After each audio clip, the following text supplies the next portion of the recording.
Tonight, Primetime brings you a special treat with two high-octane, groundbreaking titles on the line. Primetime will open its doors and welcome the fans into Arena as we once again prepare for war. Since the winning the championship, the PlayStation division has fell into the custody of a different kind of fighter. An unstoppable force that has made every opponent crumble. The champion, Filthy Uncle Ben, has released his relentless combinations and body shots to make opponents fall to the canvas and gasp for air. This KIA faithful has shown time and time again he's willing to defend his throne against the best. But in order for Filthy Uncle Ben to remain the champion, he must defeat one man. Insert Kyojo, a fighter on the rise, a fighter who has cemented himself as one of the #1 contender in a rapidly growing and is rapidly growing as a fan favorite in Primetime. A born fighter, his grit, determination and pressure kickboxing has stifled the competition, and he needs to go only through one more man in order to call himself the champion. And with that being said, in the co-main event tonight of this stellar card, the champion FSK Fadinator will step up on short notice to save the co-main event and put his Xbox Championship on the line in a highly anticipated featherweight belt. FSK Fadinator, a man who's finally regained the belt he's always felt was his. Since beating LW Ernesto and reclaiming the championship, he's enjoyed his life of luxury as a champion. He's destroyed all comers on his climb back to the throne, and his powerful boxing combination with his elite level wrestling make him one of the most feared Xbox champions of all time. But in order for Fadinator to keep enjoying the life of a king, he must defeat a man who is looking to not only claim the throne, but consider himself a king. Enter the Kingsman, a man of trickery, a magician of the MMA world. He's in his in-and-out style, confuses and irritates his opponents. How can you hit something that can't be hit? Can't. KM Caliber has disposed of every threat along the way and has earned his championship bout paid in full. With blood, sweat and tears left on the mat of the octagon, he's at the pinnacle of the mountaintop. But only one man stands between him and his throne. Tonight, 4 men will be locked inside Satan's playground, but only 2 will come out the champion. The others will simply be left with their faults and regrets. Will Filthy Uncle Ben's determination, or will it be Kyojo's unrelenting pressure? Will it be Fadinator's experience, or Caliber's magic? It all goes down tonight in the desert, and your Friday night starts right now. Welcome to Primetime Fight Night 38.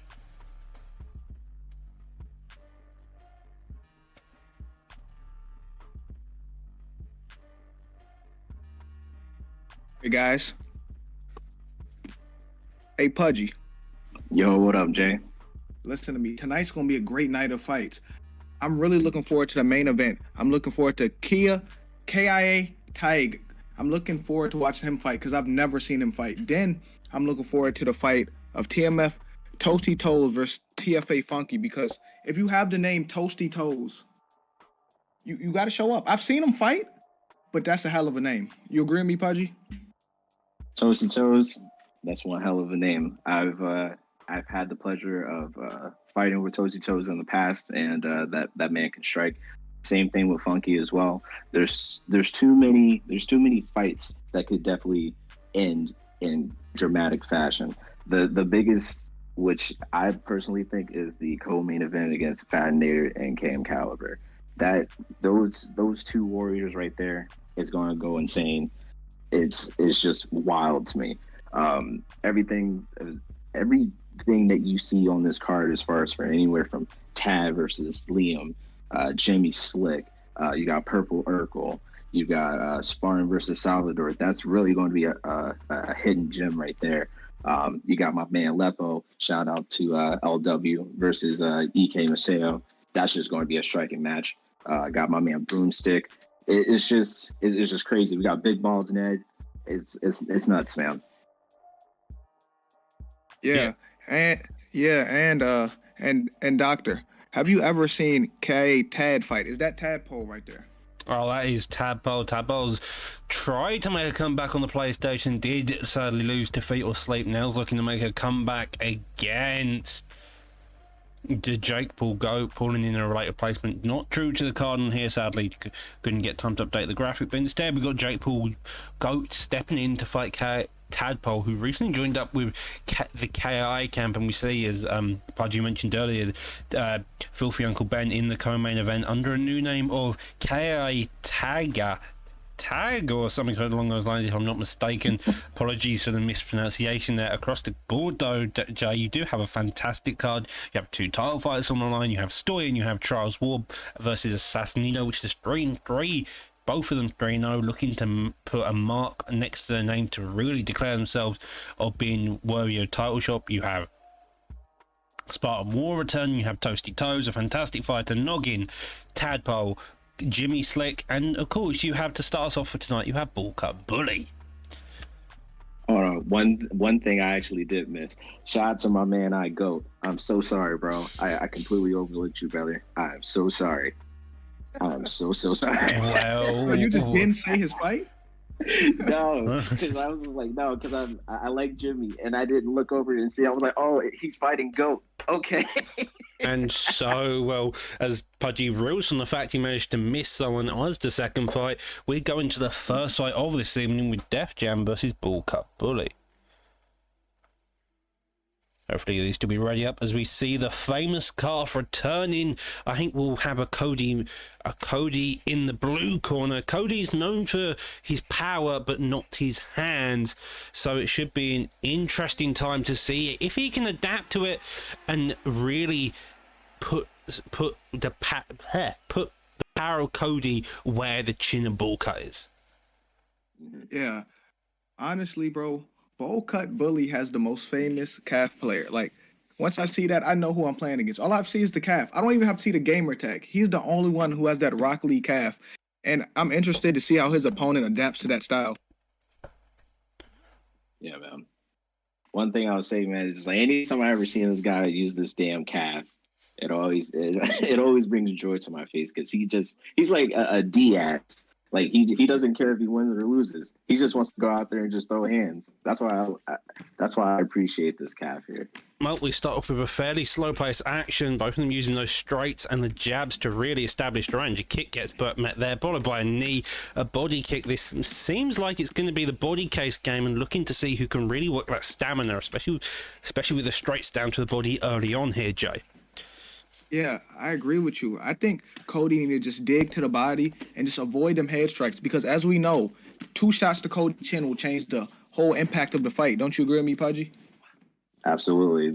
It's a hit or miss sometimes with Cody because there's a love and hate relationship because he has so much power and he does have the way. Knee to the face. Okay, Cody's out here just throwing the hands as he should. He just has that quickness and speed to it, man. That's why I appreciate using Cody in any fights. But anytime that you go against a calf, man, sometimes it could really just make a hit or miss. Oh, hold on. Okay. It looks like Cody cutting the ring off too. That's what it looks like. Yeah, it looks like Cody is trying to do it, although he's having a bit less success here. Bull Cut keeps going those teeps out, keeps walking out of it. With 2 minutes 50 left on the clock, we see him trying to get that jab established just to make him life more difficult. But Bull Cut's also doing a good job at circling out and always staying on the move so he isn't pinned against the cage constantly here. Pudgy. Mm-hmm. It seems like he is going towards that power side of Cody, though, which you don't want to do. Good front kick to the face. But one thing I would probably advise Bully to do is go towards the lead because you're more capable of getting out of those crazy strikes there. As he blocks it in head kick to the face, misses on the side kick though. Crane kick comes out wildly. Body kick there. Front kick gets missed. A pressure suddenly put on by Cody here. He wants to get payback for that crane kick. You want to start getting aggressive. So can Cody, it seems like. Digging down to that body again so far, although Bull Cut seems to be playing off the back foot, he seems to be leading the fight. Yeah. Yeah, it's like, even though Cody's the one walking forward, he's not doing much. Them teep kicks, them body kicks are taking a toll on Cody. I think he's going to have stamina advantage going into the second round, too. Yeah, that's one thing, though. Ooh. 3-piece with the bean biscuit out here. Oh shit. It's going down. Cody's out here just trying to get everybody out of here. He wants to. Yeah. Patience, He needs to smother. patience. He needs to smother the kicks. He need to be in his chest. That's what he needs to do. Take away them kicks from him. Right. Good check. Digs down again, a couple more shots as the first round ends. This calls an end to round one. I'm definitely going to give it to Bulk Up purely for the sake of, felt like he got a bit more damage off. However, it's a fairly close round with no major rocks or knockdowns. So in terms of judging it, it could probably go either way. What's your opinion on it, Jay? Yeah, I think I would give it to Bowl Cut Bully, but you never know with these judges. If it's a close fight, that means it can go any way, because in MMA the judges are not the best. Pudgy, Correct. Yo, big facts, man. There's been too many matches that I've thought that or I've seen that I've won, but they just gave it to the other guy, man, whether it's a split or some crazy unanimous bullshit. It's real shit. So I mean, I definitely would give that the Bully as well, but we still have 2 or possible less rounds to go. Ooh, that is some He trying to rope it, lucky. The Heron just keeping him alive there. Pudgy misses on the knee, and we're back into this open part. Neither of them really seem to be sure how to engage until they're right up in each other's faces and firing shots, it seems like. One thing I'll say about with Cody is that, man, he does still have that stamina, that good stamina output. So even though his body is, becomes somewhat of a problem and his chin is always iffy, if he just tries to just maintain and just get in his chest, like Jay said, and just kind of stick to that body as he gets taken down, I think that would be his best thing to do. Yeah, I agree with that.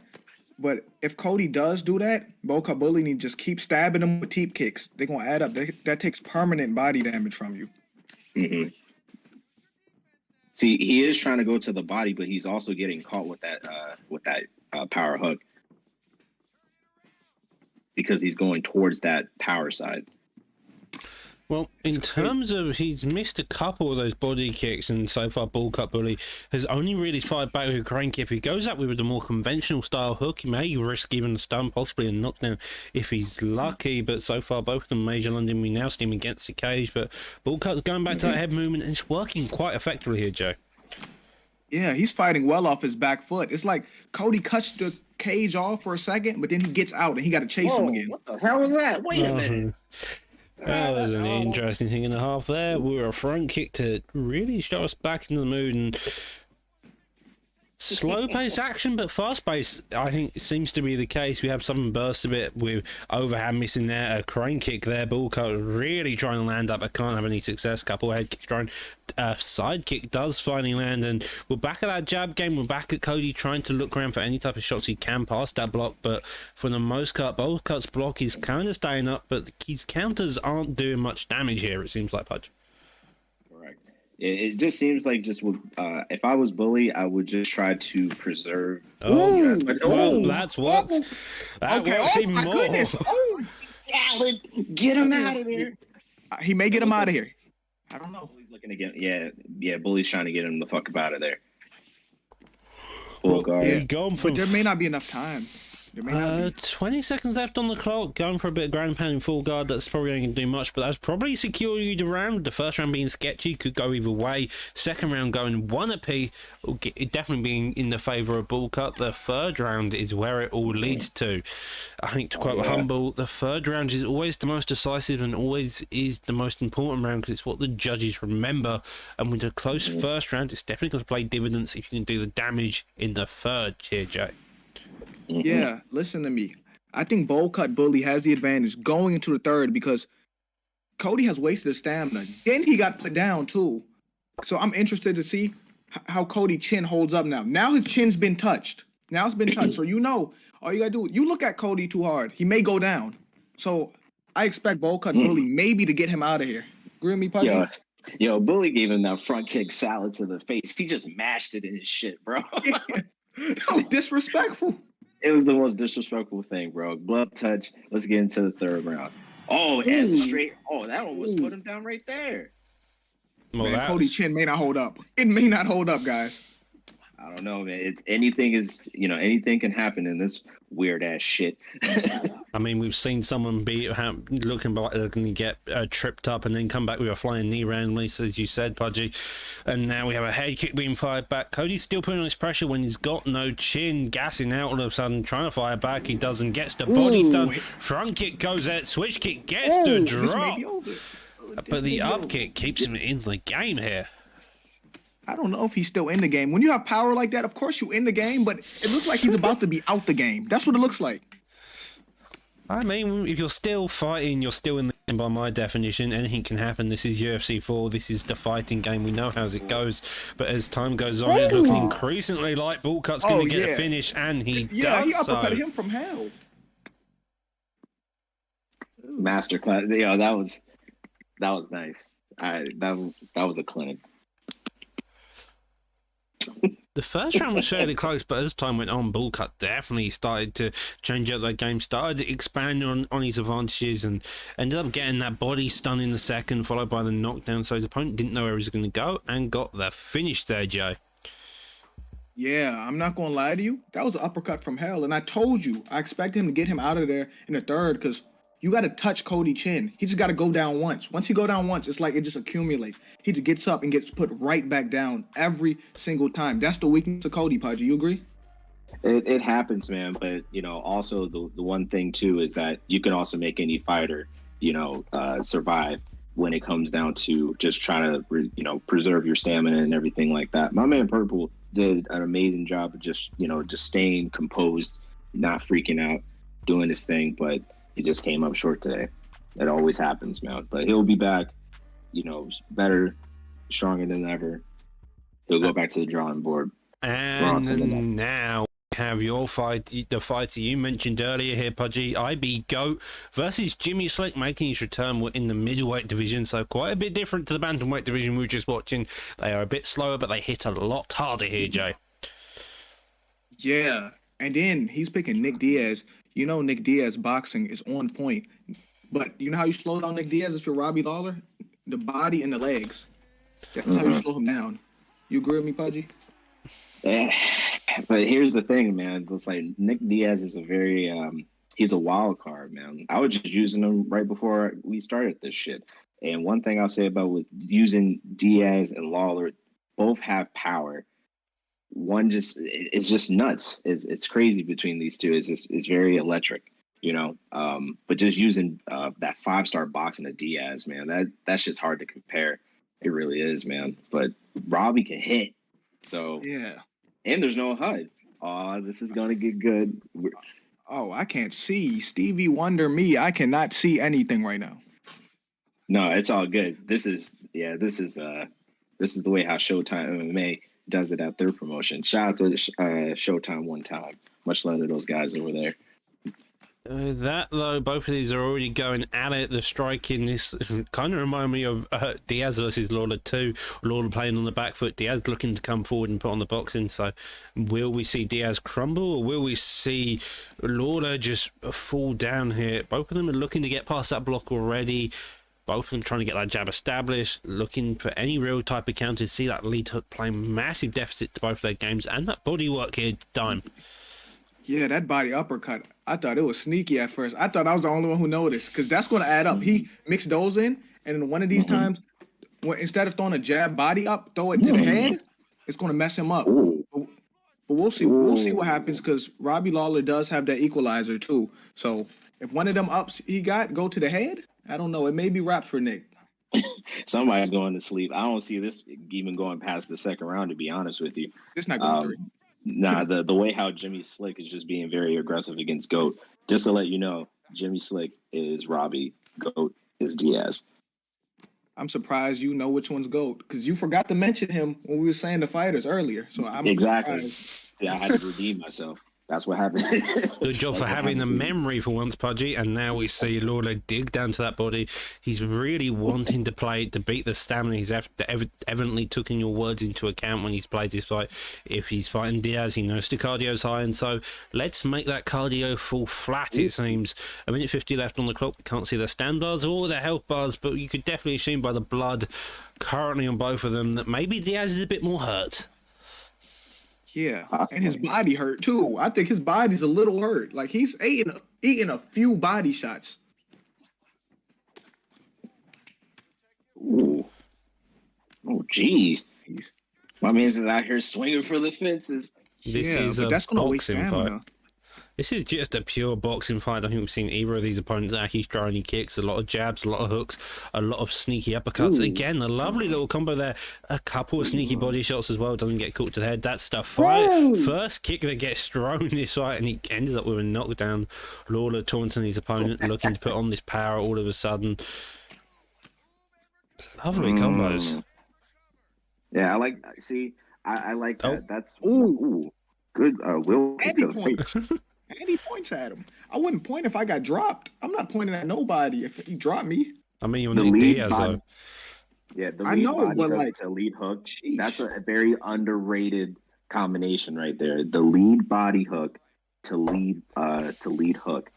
That shit causes damage, bro. I've done that a few times. I mean, either way, from the head down to the body up to the head, it works very effectively, very sneaky, and very controlled. I think, to quote FSK Combinator, sometimes the best offense is just using that lead hand. You don't need to fight. You don't need to do anything else. Sometimes if you just keep that defense tight, use the lead hand as your most offensive measure, it can get you into a lot of places and win a lot more. Ooh, hey, Nick may go down soon, guys. He may go down soon, bro. He's been eating a lot of shots. They've both been eating a lot of shots, it seems like. And as you see it, uppercut, both of them trading in terms of shots. Jabs to the body, then an uppercut, does down, shoots a takedown, doesn't get it. Total strikes is 48-66 in the favour of Lawler, but with 3 minutes, over 3 minutes on the clock, these two are just looking for any type of sneaky shots. You see Utley Took coming out again, doesn't land it, and they're back at it all the same here, Pudgy. Man, just looking at Robbie and just seeing like how consistent that he is, just keeping up with that body work, man. It's very key, man. It's very key. But Diaz is also doing his thing of, just being Diaz, being patient. Anything can still happen. Ooh. Nice hook. Nice body hook. He's going for the kill now. Yeah. Oh my goodness. Ooh. That is a fantastic job there by Lawler, but not jumping. He wants a clean KO. He evidently has about as much aggravance for Robbie Lawler as Lawler does in real life for Diaz, and so these two are going at it and looking like he wants a clean KO here, Pudgy.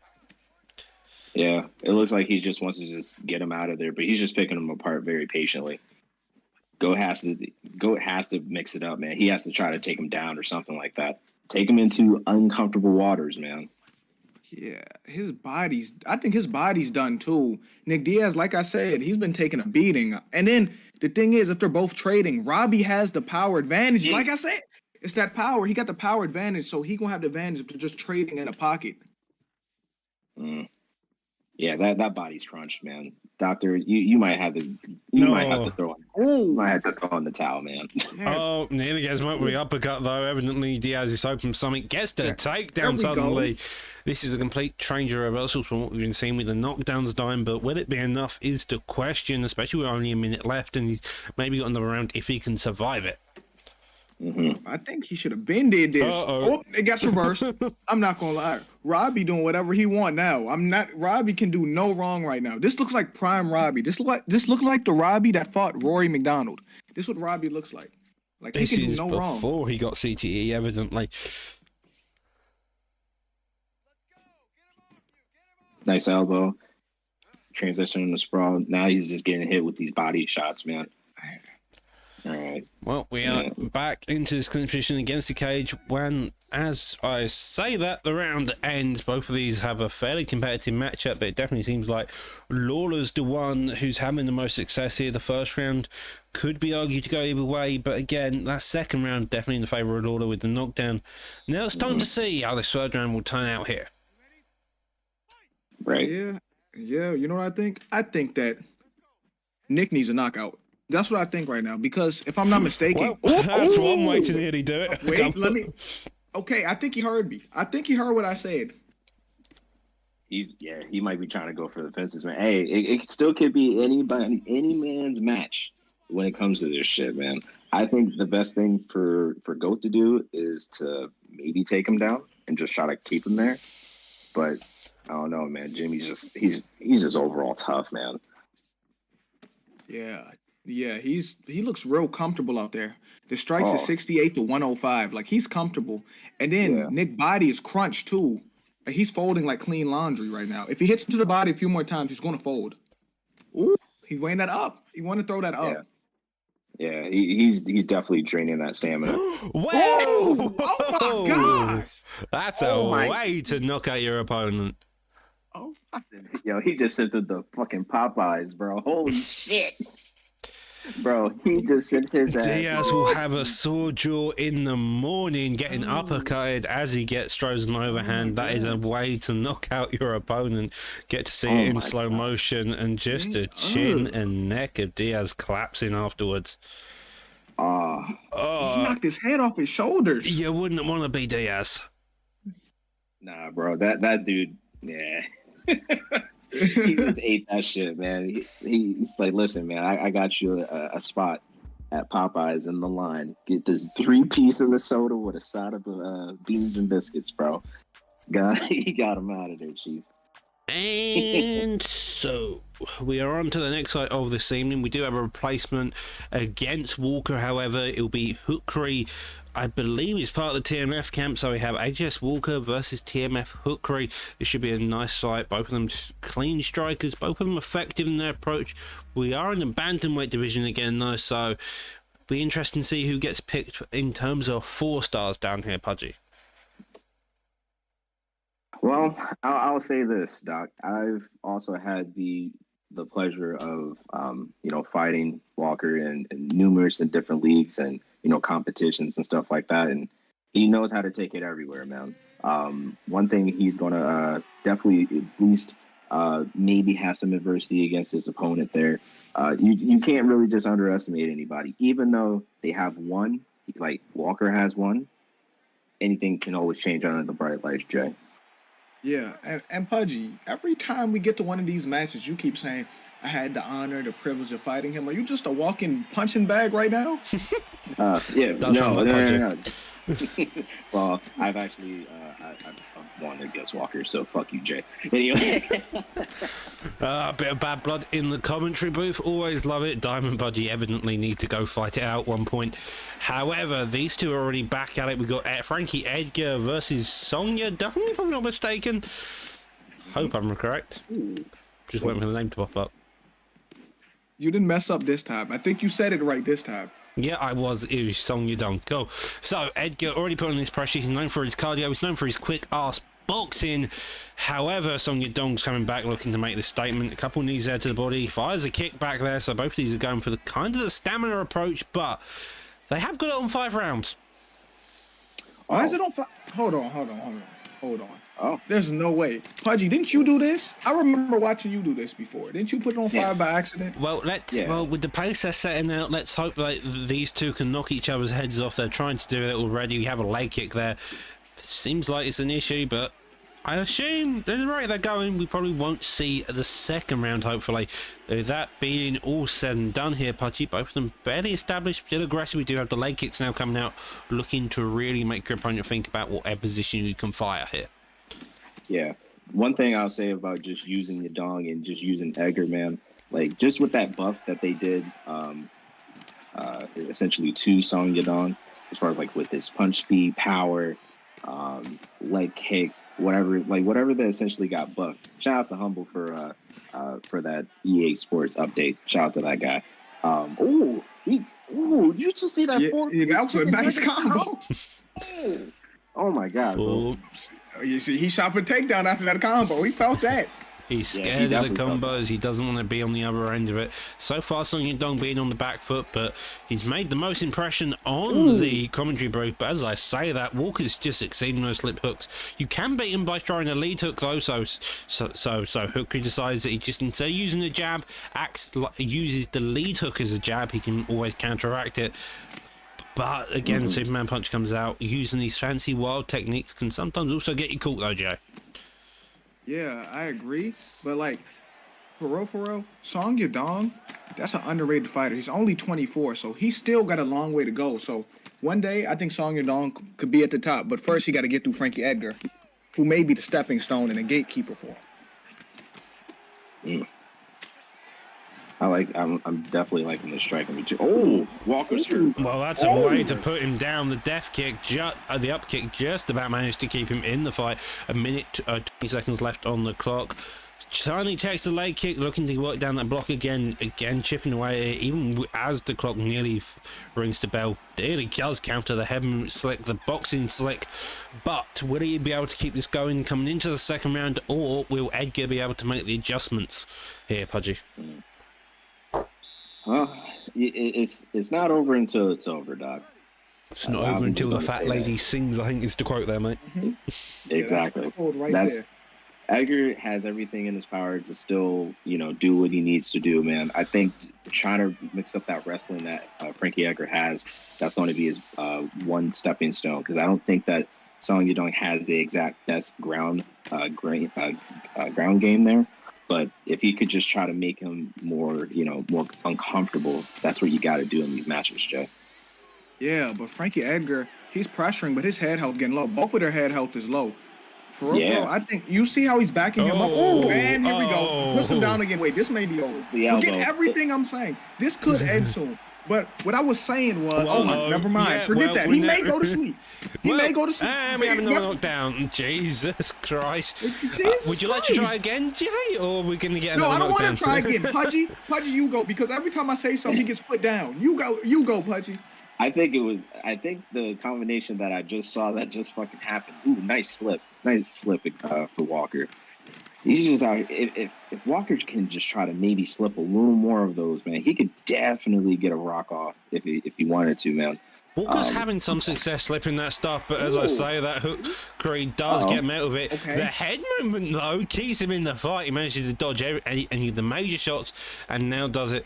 The slip hook, though, is clipping him. Walker really relying on that slip hook just to get any damage done. Hookery's got to be careful, but he gets a jab straight. The up kick does keep him in the fight. The gas tank of Walker, though, is fairly low as well. We're only the second round in. The lead hook drops in there as well, Jay. And do you want to try to say something, or will we see? I don't know if I want to talk, because every time I say something, he gets put down. But he's on his back right now, so we're good. So I think right here, Song Yadong should stand the fight up and go back to work, because he didn't put Frankie Edgar down a million times. Yeah, Frankie has put him down, but I'd just stand this up. I would just stand this up, Pudgy, and then keep beating him down. I don't know, man. I think Yadong he was kind of getting a little bit of a run for his money there. That's why we're on the ground right now, because I don't think that he wants to take that risk, even though he does have the stamina advantage.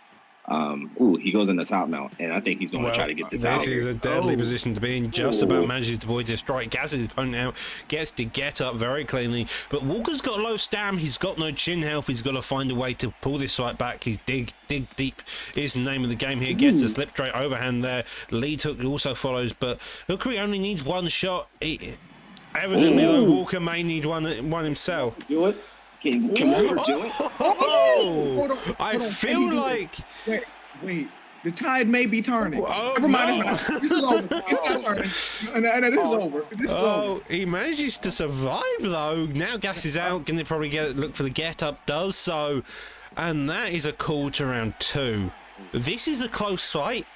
This is only meant to be 3 rounds, but as some of them end up on 5. But I feel like we won't get to see the 4th round purely for the fact of the way these two are fighting at this pace here, Pudgy. Man, they're just out here just throwing all types of bean pies, man. They're definitely trying to get someone's going to sleep. That's just all facts, man. And I think this is actually one of the contenders for fight of the night. I'm really impressed by this scrap between these two gentlemen right here. It's just it's pandemonium, Jay. Prime time dime and chicken wing Pete. And chicken wing Pete. Oh my goodness, he's back down. He is back down. Before I even get to say anything again, he is back down.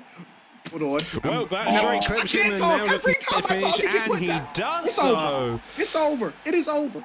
Every time I talk, he get put down. Condolences to Walker. Congratulations to Hookery. That is a fight of the night contender, as Pudgy said earlier. Bunch of knockdowns either way. I'm not sure how many it was, but it was quite a lot. Damn, man, that was crazy, dude. If Walker would have came back, I would say, man, give that man a bonus. Give that man something. I don't even know, man, because that second round, that was his prime round. Even though he did get knocked down, but he definitely did a really great job of just surviving and just doing what he needed to do. Hats off to my man Walker, man. Yeah. Hats off, man. Hats off. Even man. in the loss, he did his thing. Like, it was a great fight. His performance, he should not be ashamed of that performance, honestly. Yeah, he'll go back to the drawing board, man. But it's in Song Yadong's corner, man. So shout out to my guy. And now we have an interesting fighter, to say the least. We have Tadpole, a man notorious on the Xbox side. Sadly, did lose his PlayStation debut, but probably hoping to make a comeback against Jake Paul Goat in the featherweight division of tonight's card. Both of these opponents are kind of known for their striking, Tadpole especially with his weird quirk of just kicking like a man and with pairs. Jake Paul more for his basic striking. I think we're going to see a Poirier pick in terms of Jake Paul Goat, and I imagine we're going to see the classic Anthony Pettis pick of Tadpole here. Mm-hmm. That's tricky. That's a tricky style. That Anthony Pettis, I struggle with that style. Anthony Pettis, they know how to mix up the kicks well and fight from the outside with the kicks. That's tricky because Dustin got to get in range to box with him. So this will make for a great fight.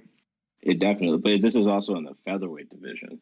So it's definitely going to be some not necessarily handicap, but in terms of stamina and stats and things like that. You know what I mean? So as far as like, because it's not more in the prime of like lightweight Dustin versus featherweight Dustin.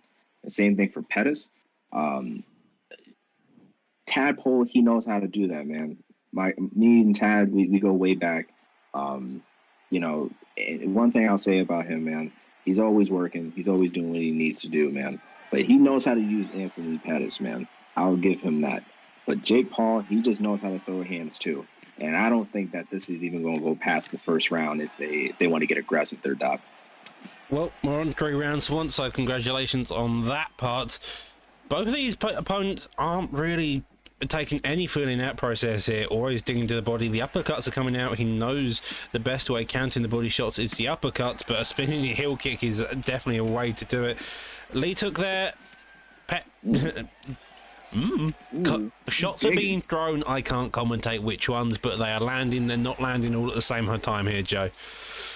Yeah, they're fighting really fast. They're fighting at a fast pace. If I'm Anthony Pettis, I slow this down a little bit and throw some teeps, keep him away, because this is Dustin type of fight. Even though Dustin is worse at featherweight, he still has 5-star boxing though, Pudgy. So like, honestly. Oh, wait, never mind. Anthony Pettis tagged him a little bit. This is showing that he has 5-star boxing instead. Jeez, man, wow, he's definitely good. Man, that's how. Just throw it. Yep. Oh man, I'm telling you, man. I fought Tadpole while he was using Pettis, man, and it's always tough, man. It's very tough. Here we go. Here we go, Pudgy. With the I fought Pudgy. Why are you everyone's punching bag? You remind me of Humble right now. Bro, I'm not everybody's punching bag. And again, you're just most people's.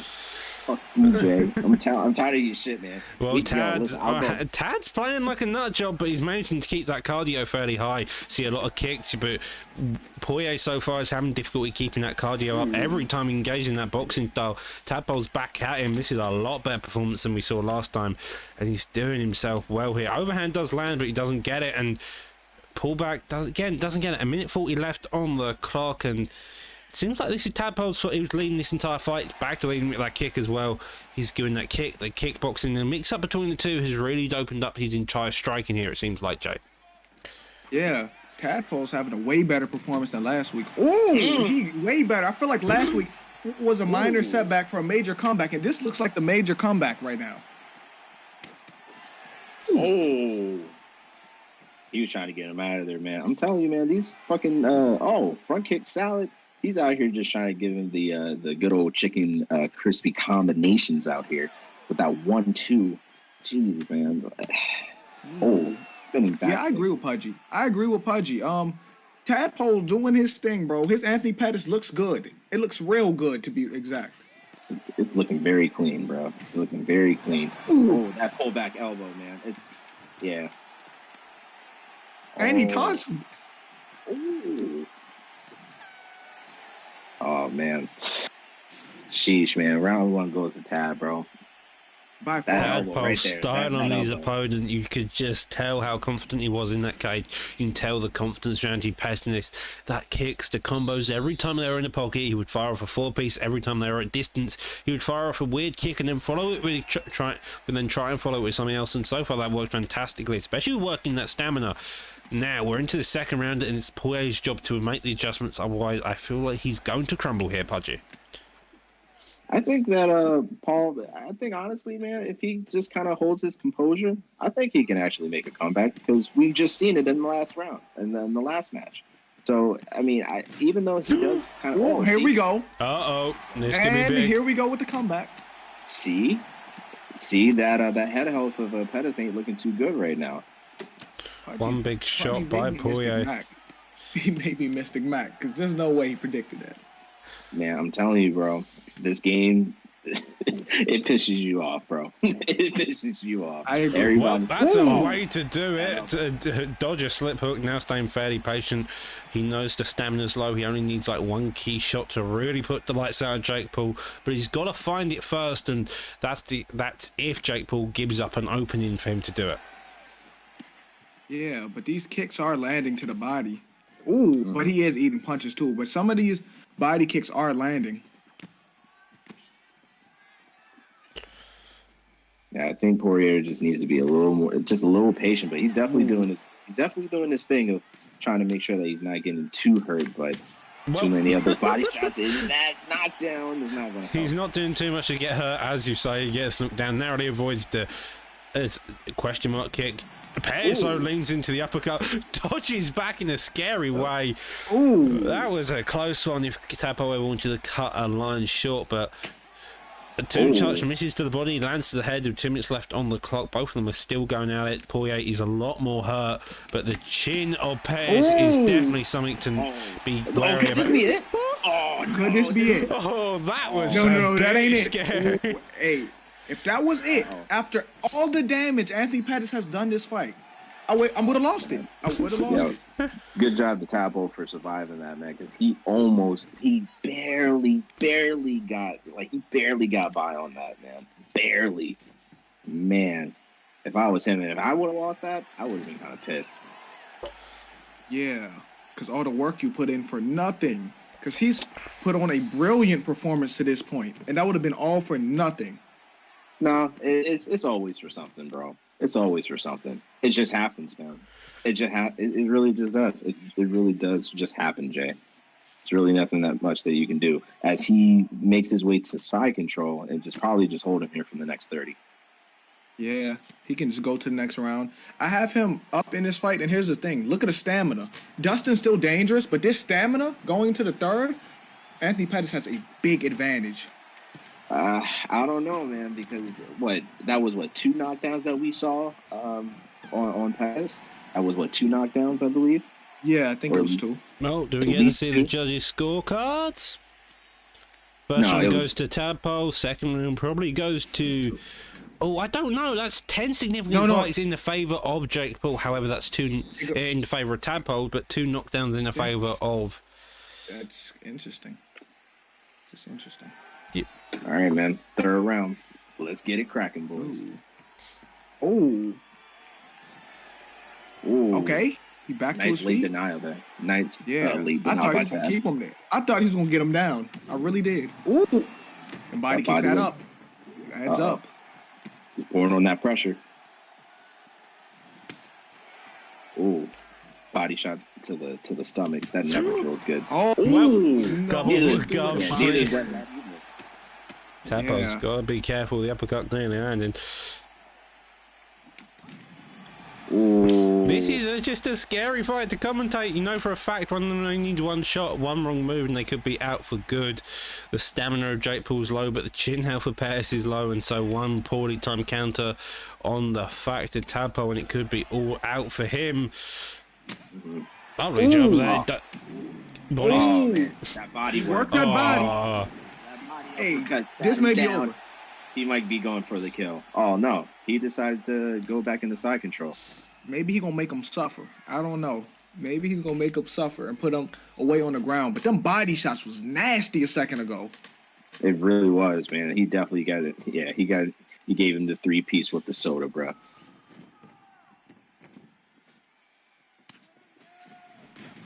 well, that is a way to do it.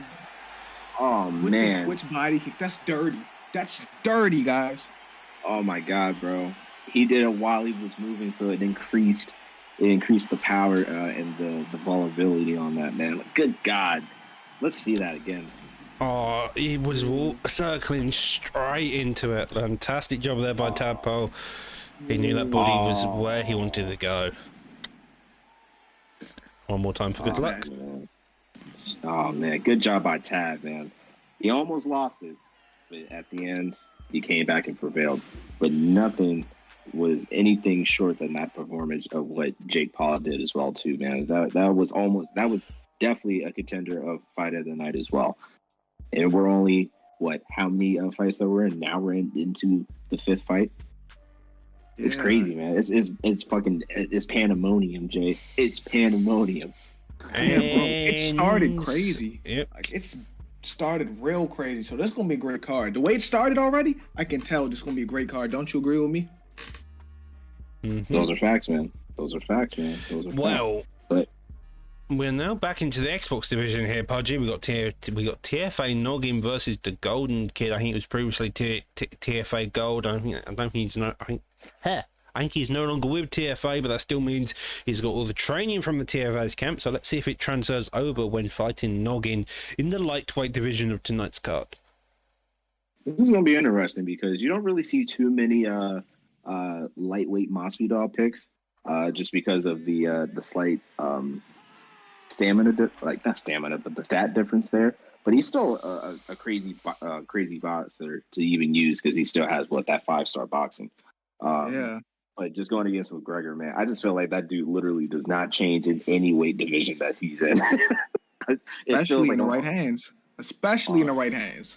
Man, you featherweight Connor, crazy. Lightweight, crazy.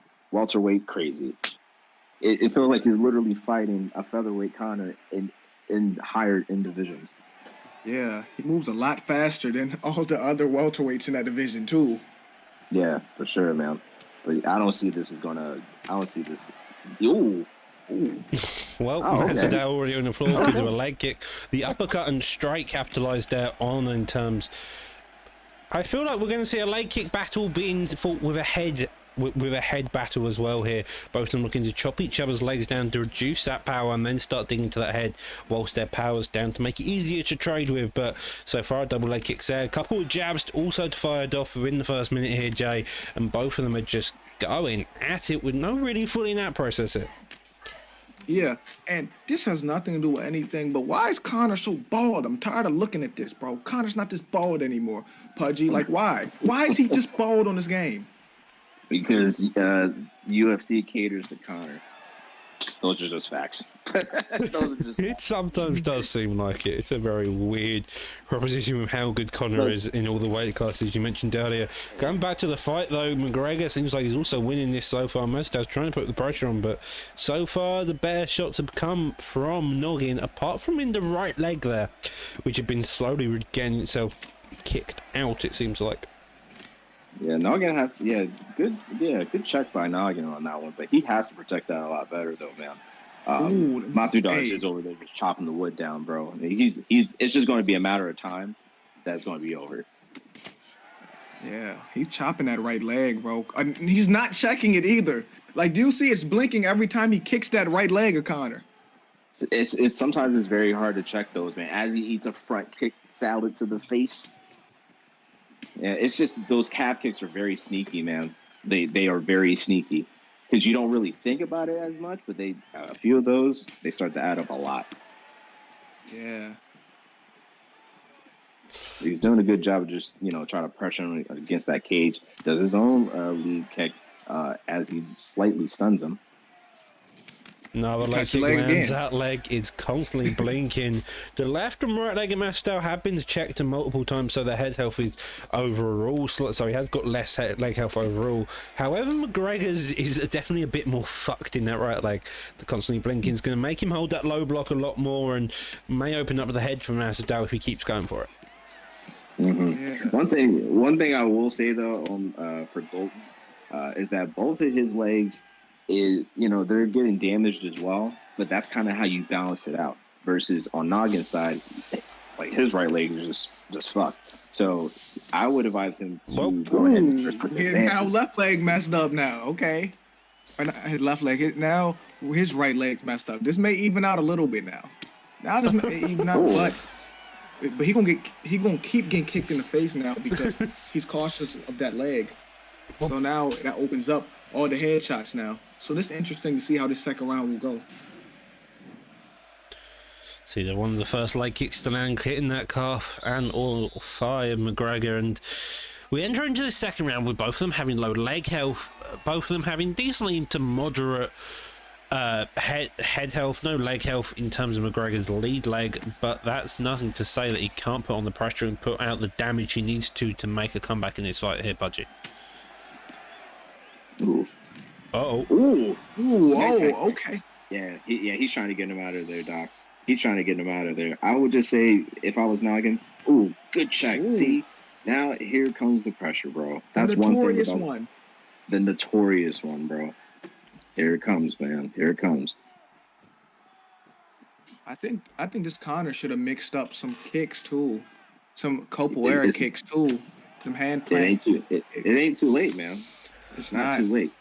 Because I said that last week. That when you do that hand plant kick, the spinning one, the capoeira kick. Like when you're throwing that kick, you can't get hit. Like if they throw punches, it's like a shield for you almost. Yeah, it's so crazy of how that shit works. Well, both of these fighters, so they've slowed down their pace quite a bit here, Pudgy. Definitely. I want to say Golden is taking more of a slower approach. He's not really being as active, but I would just kind of keep up that pace. Even though he does kind of have some slight stamina. Yeah. Good rock though.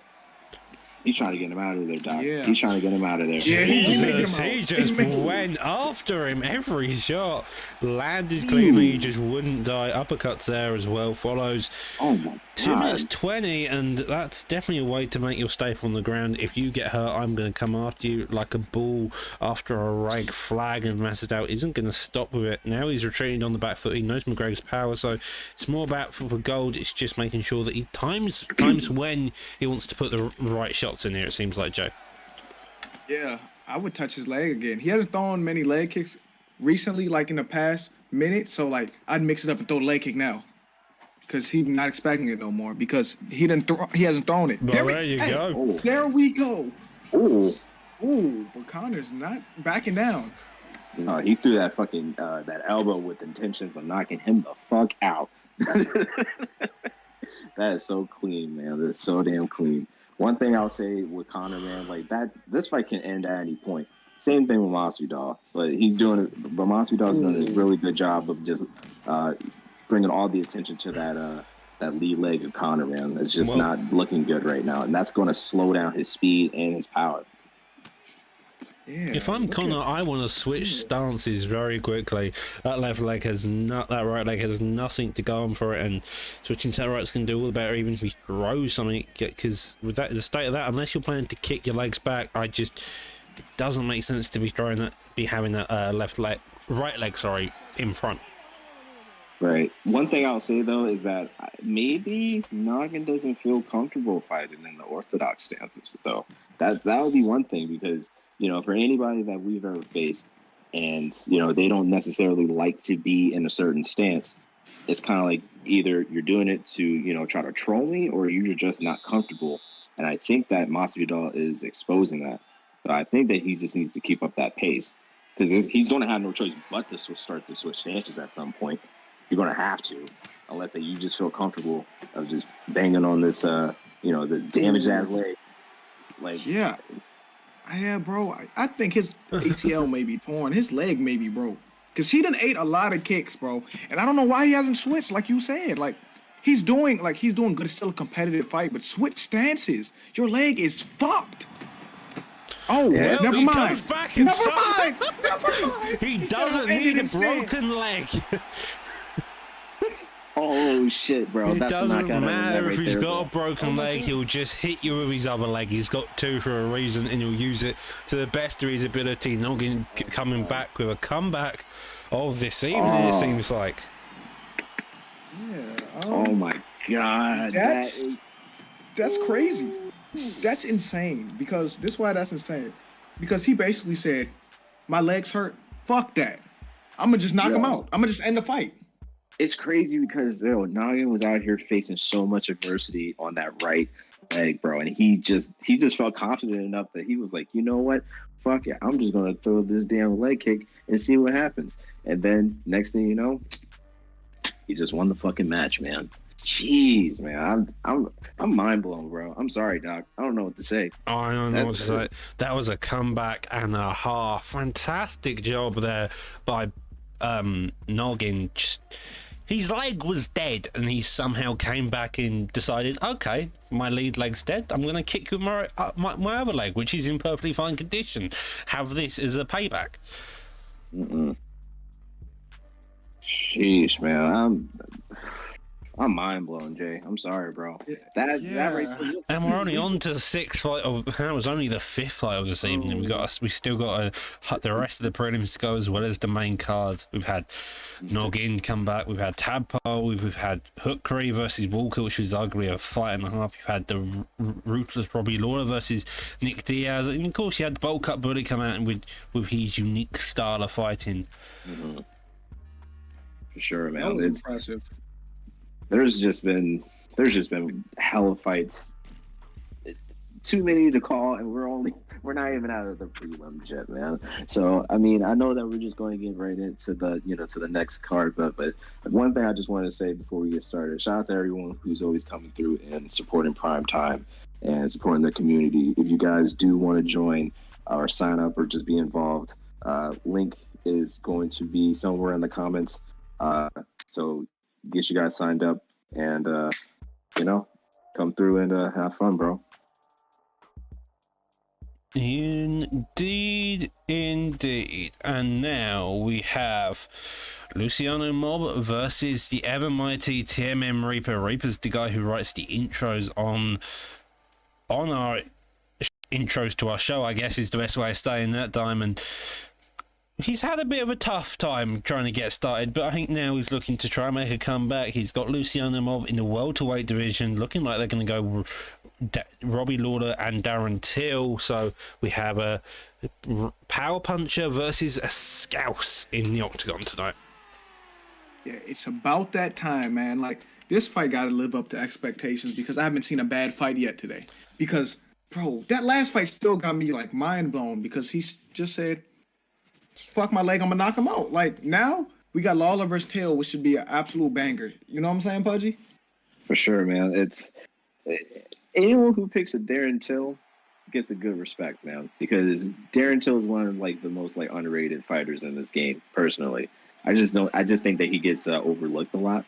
But you know, when it comes down to it, when you're using different types of fighters that are not really meta, you know, I just feel like your skill level has to, you know, it's there, you know. But right now, he's definitely throwing the hands. He's definitely working the body against Lawler. But Lawler's just being relentless as well with that double overhand to the face.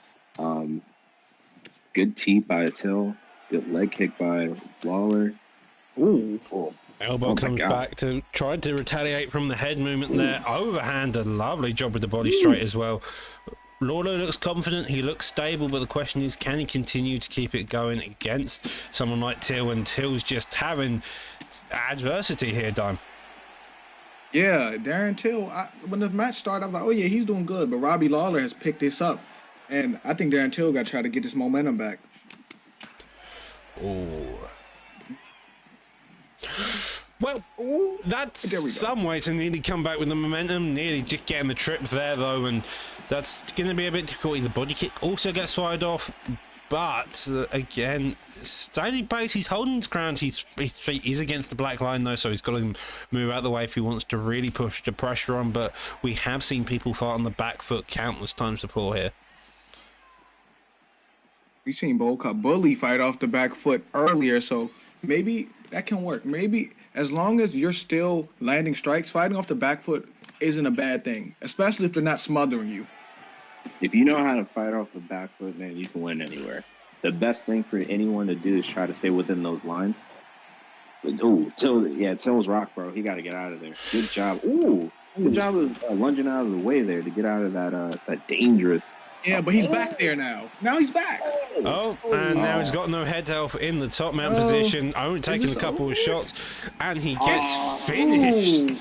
It's over. Ricky wanted that fight done and dusted quickly as all hell, and that's what he did there. Yeah, Reaper said, "Listen, man, I got shit to do, man. I gotta get the fuck up out of here, man." Yeah, Pudgy, you jinxed her, bro. Because you said you was, what did you say? You was talking about he just got out of there. What'd you say? Say that, and then he got put right back there. Right after you said something about him getting out, he got back there and got knocked down. Man, he did a good job. He did a good job of getting the hell out of there. Just he got put right back there. Right after you said something, he got put right back there. That's unfortunate. And whilst we have you two arguing about how Pudgy can curse the fighters, those two did a fantastic job. But we are now in the heavyweight division. I think this is our only heavyweight fight of this evening. Toasty Toes versus TFA Funky. Toasty Toes, known for his toasty toes, as well as being part of the TMF camp. He's a grappler all around. He knows how to grapple. He knows how to strike. I've also had the fantastic pleasure of fighting his Maya, which, although I can say we are just about even with, so maybe one day I'll have to make that return and beat his Maya up on prime time. However, Funky is known, but by the looks of it, he wants to go Latifi. I don't know how to pronounce his first name, but by the looks of it, he wants to go Latifi versus Toasty Toes Dan Severn. Ooh. 7-2. Okay. First of all, you never know though. The records don't mean much when you don't know the context of the records. They could be spars, they could be practices. It all changes under the bright lights time. Yeah, I agree with you. You can beat someone up every day in sparring, but sparring is different from a real fight under the bright lights. And also, I may be biased. I think Toasty Toes is going to win because you're that confident to have that name. Like I always say, Toasty Toes. You got to be a dog with that name, Pudgy. Toasty Toes? We have had previous competitors under the name of TK Jim Jams. If that intrigues you anymore, Toasty Toes is definitely a bit more out there. He is the game tag of Mr. Rossetti, playing Dan Severn. Big Funky is TFA Funky, playing Latifi. Here we go. I'm not pronouncing his last name. I mean, his first name. And Dan Severn. Dan Severn look like Lionel Richie right now on my screen. But let's go. Pudgy, am I lying? Am I lying? Right? He kind of does, bro. It's like as Lionel Richie takes him down. Well, Dan Severn seems to have the name of Lionel Richie today. Apparently, Lionel Richie gets to deny. I don't. Yeah, he does so. Lovely job there. Looks to get into the half guard, cut straight into it. Probably now the position he wants is top mount, maybe a side control if he's feeling daring, but instead he goes for a top mount. And now you may probably expect to see some heavy ground and pound getting rained in, but he does slip back into the half guard here, Pudgy. Yeah, I don't know exactly how Latifi's ground skills are. I don't really even use him that often. I actually need to maybe look up his stats and kind of take a look at some stuff. But for the most part, man, armbar. Wait. He has him in armbar. Hold on. I think he's gonna get out. This match just started. Like it's not low enough yet, but right now Lionel Richie is doing his thing on the ground right now. Yeah. It's good in there. Lovely deny there as well. The stamina of Big Funky's very low. Toasty now just needing that body, looking to do damage. Does get the up transition to get him back into half guard. He wants full guard and then work himself away from there. But so far, Toasty has managed to deny that and keep his movement fairly steady. We're in half guard. We've seen a couple of top mounts. Hasn't had the chance to do it, but he does get his back taken here. And he gets just about to compliment him too. I was just about to say he's looking good on the ground. But Latifi is back up on his feet. Let's see. Will he take advantage on the feet against Lionel Richie, aka Dan Severn? Oh man, good block by Severn. Ooh, nice hook by Funky there. And a beautiful takedown. Gets taken down and he gets taken down again. Okay. Hey, doctor, I do you like what you're saying? Because I know you like fighting on the ground. So are you liking the takedowns from Lionel Richie I'm right a now? grappler at heart. Lionel Richie's done a fantastic job. Finally gets that top mount denial, mate. Hopefully we see a bit of ground and pound way to the bit, but now we get to see it. Maybe probably doubling up on the hooks may be the best bet here, purely for the fact that head movement. However, he gets split into half guard before he has a chance to retry. 50 seconds left on the clock, and I would definitely rate this in the favour of Lionel Richie, purely for the fact he's done a fantastic job of controlling it all so far. Ooh.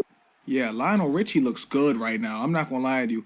If this makes it to the second round, what adjustment do you think Latifi will make in the second round, Pudgy? I just kind of hope that he starts to maybe mix up his own takedowns and kind of hold him here. He's not really doing really much. Maybe he's just trying to maybe fake him out a little bit. But I mean, I would say for now, I would give it to Dan Severn, just because of the more control time and the kind of the dominance. But anything can always change. But just one thing that I would say about with Latifi, utilize the wrestling. Definitely utilize whatever attributes that your character has. So one thing I'll say, he does not really have the best cardio, so maybe he's trying to preserve that a little bit because his cardio is an 88, chin is a 90, and his body is an 88. So as far as like the cardio side of things, he needs to watch it, but I think he can utilize whatever he has in the tank there, Jay. Yeah, and I'm not gonna lie to you. I don't think Lionel Richie, even though he's striking right now, I think he's just striking to get him to the cage so he could take him down. I don't think he has any plans just to stay on the feet the whole time. But maybe I'm wrong. Ooh. Well, I like the little. Oh, he's got to be careful. One of the most interesting things whenever you watch a grappler fight is the first round typically is dominated by the grappler. The second round gets a bit sketchy.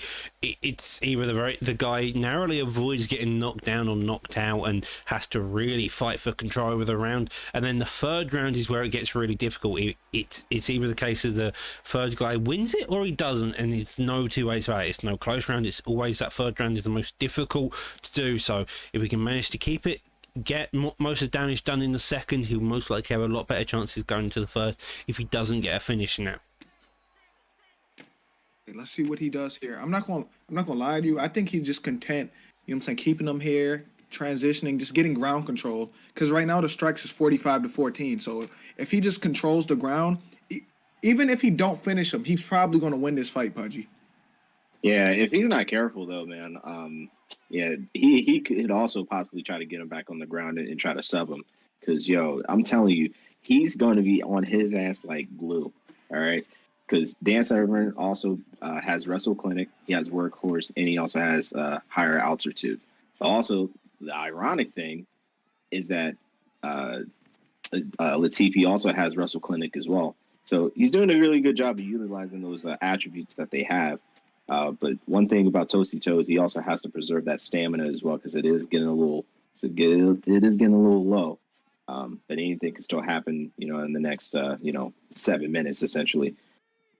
Yeah, but I think Lionel Richie gonna grab him every chance he get. But he is eating shots while he's coming in. Like he's eating little short shots. So I think Latifi's having a little bit of success. And he's denying these takedowns now. Yeah, Severin's takedown shots have got a lot worse, though, I feel like. He's getting clipped a lot more. He's not staying very patient. He's kind of rushing his takedown setup and is thus leaving open a lot more. He does get the clinch off, but he needs to be wary that if he's going to go for another takedown, he wants to better get the jab, get the boxing out there first to really establish that threat, to make your opponent block high, and then you can dig down and look for some form of takedown here.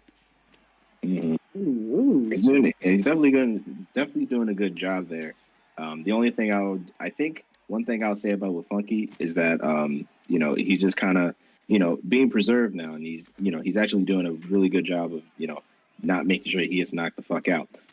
Versus with Toasty Toes, he has to be careful. You can't get too reckless because this game it'll definitely throw you some type of curveball as he gets hit with an overhand and then a lead hook in the last round here. Yeah, I'm not gonna lie, Pudgy. This game will humble you. You can be whooping somebody's ass for the whole fight, and they throw one punch and put your lights out. Yeah, we've seen it too many times. We've seen it too many times. Like, look what happens between McGregor and Masvidal. Look what happened.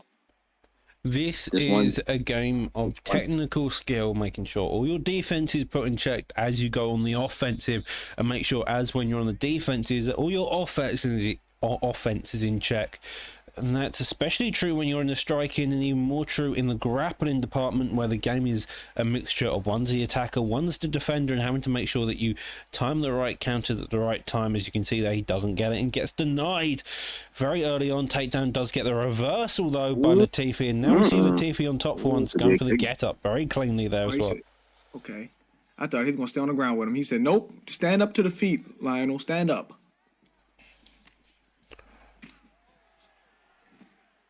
Yeah, just kind of looking at comparable stats here.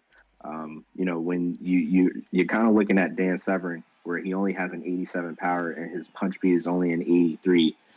In blocking, just the stand up alone is not really so much in his favor. But any good player can utilize weaknesses in stats, man. We've seen it some way, somehow. It just happens.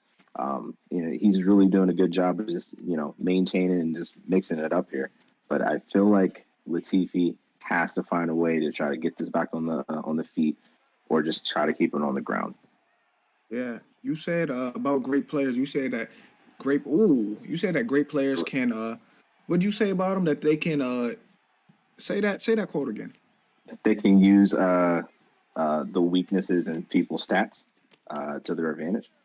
Yeah, you know why? Because it is not the wand, it's the wizard holding the wand. It's really who's holding the controller. It's not, you know what I'm saying? So someone stats can look bad, but they could take advantage of every little thing though. A great player can. You can adjust. You totally can. It's just like it's not so much on your side there, but it's also dependent on how much you know said fighter. If you're used to that fighter, you know a bit more of their perks, you know their distance, you know their range. However, if you're kind of uncertain of their kicks, you're uncertain of the general moveset, you're not going to be able to capitalize to the greatest extent. And I think that's what you're seeing here, especially in such a high weight division, such as heavyweight, which people don't really use. You're seeing two picks which aren't capitalized on as much as you would expect. And with this last round really being a grinding out process, as you can tell, Latifi's just trying to get any damage off. Severin's looking for this takedown to keep it tight, to keep it dirty for anything, and now we see an arm triangle attempt here. I don't think he's not getting this, but how do y'all score this fight? Because I think that Latifi may need a knockout to win this fight. Yeah. That's kind of like the only way that I'm going to be able to see it, because Severin put on a wrestling clinic here today. So this ain't really looking too good for Latifi right now. That body's getting ate up. The stamina is going down tremendously. It's only 20 seconds left. I think Yeah, I just think that Funky's just doing this for the style of it at this point now. Bucky grinding it out. Bucky? Toasty Toes grinding this out to a decision. Will that be enough to convince the judges that he's won, or will Latifi's constantly being on his back and just managing some success on the feet be enough to win over the judge's heart? We don't know because judges in MMA, anything could happen. So I don't know. I honestly don't know who won. I know who I think won, but we know how the judges work in MMA. Yeah, this is very true. We thought that one match was going to go our certain type of decision, and it completely throws you a complete fuck ball. So, I mean, only time can tell and kind of see who gets raised, but. Unanimous decision, yeah. Dan Severn. Fantastic job on the part of Toasty Toes and getting the win there. It was a grind, but he took the grind and he ran with it. That's probably one of the more effective grappling matches we've seen to date. Round of applause to both gentlemen. Round of condolences to Funky for losing.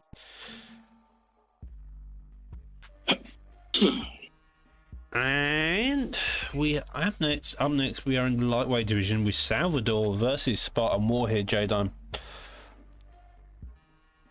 Okay, Salvador versus Spartan War. Have I seen Salvador fight? I may have seen Salvador fight, but I need a refreshment on what is his play style like, Doctor? I believe he's a striker.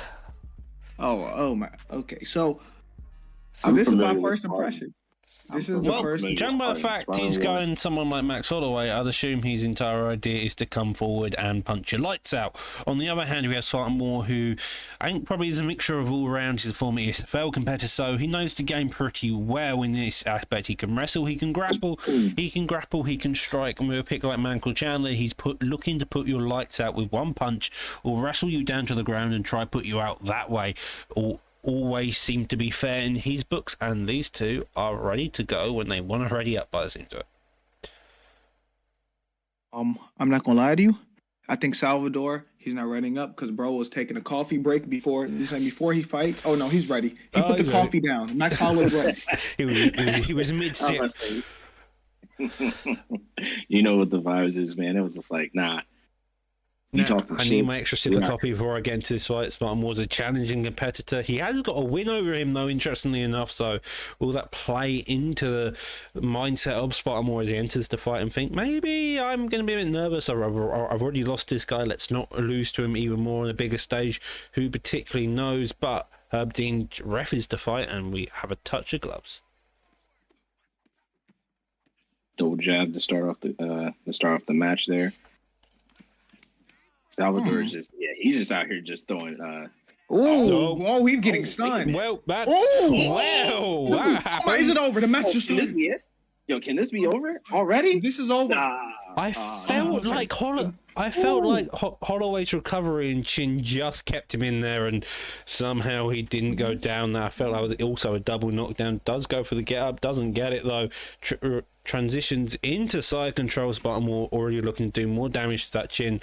The cardio's been damaged. Now we can work the body here as well if we wish, but instead decides to go to back sitting Pudgy.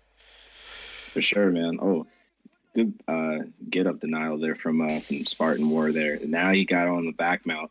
Now he's just going to try to maybe wail on him a little bit, just kind of wear down that stamina. Even though that Max Holloway has that 99 cardio, so it doesn't really affect him as much.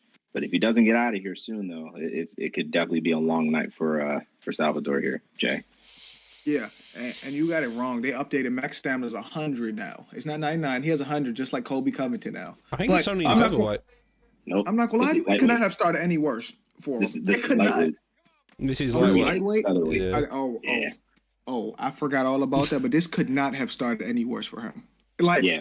Put your glasses on, Jay. Put your glasses on. Well, that's the most success Holloway's had so far, but a cartwheel kick definitely isn't the way you do it, especially when you've got the boxing and Spartan War in your face. He knows the power of Chandler, and he's hitting every shot he can. Another cartwheel kick goes in retaliation, but Spartan War's playing it slow, he's playing it steady.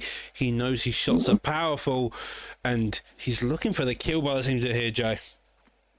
Yeah, and Also, oh, Max, I'm not gonna lie, Max may go down soon, Oh. guys. I was Like, saying I'm not that- gonna lie, I don't know This how is- Max isn't down, to be fair. he got to make it to the second round, and he got to regroup.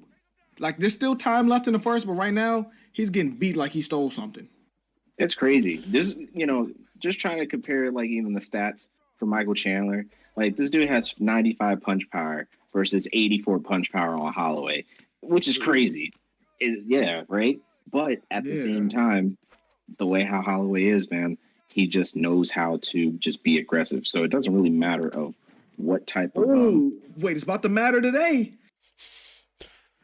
Chandler wants all the damage done to Holloway in the first round, giving him an easy second, but Holloway narrowly avoids it, does go for the switch kick, digs down to the body there, doesn't get it. The lead hook narrowly misses, so does the uppercut, but again, it seems like Chandler's coming forward like a madman. He's looking for the kill, he's looking for his kill as quick as Hooker. He hasn't got it, but he's definitely come close to it in some cases, and that calls an end to the first here, Pudgy, as a head kick lands just after the bell.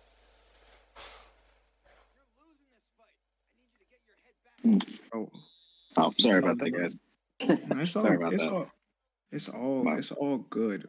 Because Michael Chandler smells blood. He's been smelling blood this whole time. Like that's why he's fighting like a madman. He smells blood, doctor.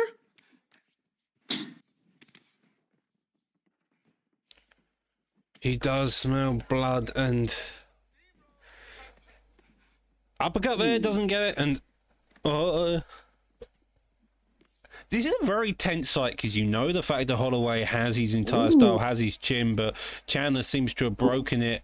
The power hook of just Chandler doesn't get past the chin of Holloway though, and even it seems like Spartan Wall may end up gassing himself out trying to beat the daylights out of Holloway, possibly, especially with that chin if he does duck down into it again. Takes it on the chin very cleanly there, and he won't fall over by the seams of it, Ajay. Yeah, his chin is what's protecting him right now. That's Max what's just protecting doesn't- Max. Max just doesn't die, man. And whether it's lightweight or featherweight, the man he just doesn't die, man. He just doesn't. So one thing I would say about with Max, whether it's featherweight or lightweight, it's Max. It's really there's no better explanation than that. It's There's Max. no better explanation. It's just Max. It's Max.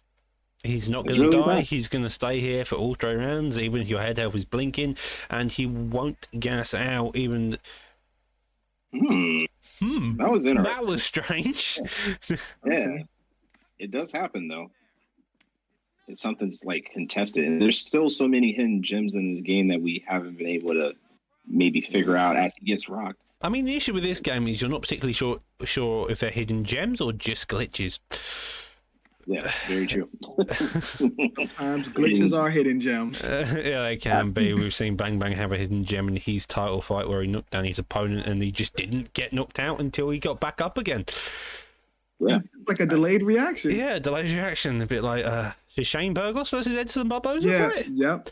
no, Anyhow, I thought that was with. I thought he did that against Max Holloway. well, Max Holloway's about to get No, clapped well, here. Max He Holloway nearly may get die. finished, and he does so. Oh.